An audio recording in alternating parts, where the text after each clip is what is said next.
پاچا او ملنګ.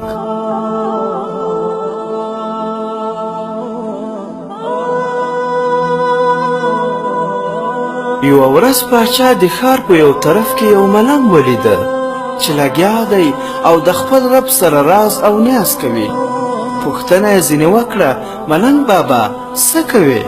هغه ځواب ورکړ: د خپل رب او بندګانو ترمنځ روغه جوړه کوم. پاچا ورته وویل: نو څه حالت او څه کیفیت دی؟ ملنګ ځواب ورکړ: الله جل جلاله یې مني ولې بندګان یې نه مني. څه موده تېرېدو نه پس پاچا هدیرې ته لاړه. څه ګوري چې دا ځل ملنګ بابا په هدیره کې د خپل رب سره راز او نیاز کوي.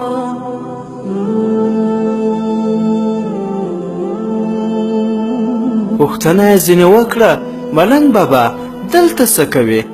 ملنګ ځواب ورکړ: د خپل رب او بندګانو ترمنځ بیا روغه او جوړه کوم.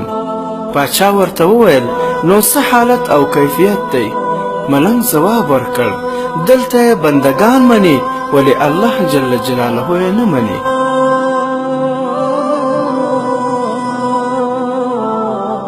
یعنې هلته چې کوم خلک ژوندي ول له خدایه نه ډارېدل، د ګناهونو بښنه یې نه غوښتله، لمونځ یې نه کولو، صدقه یې نه ورکوله، توبه یې نه ویستله او دغسې نور عبادات، هلته رب منله.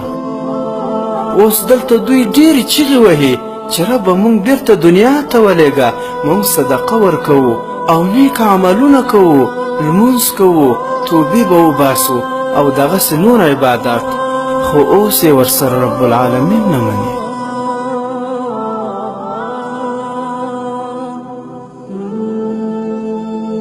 عبرت: دوستانو دوباره راتګ دنیا ته نشته.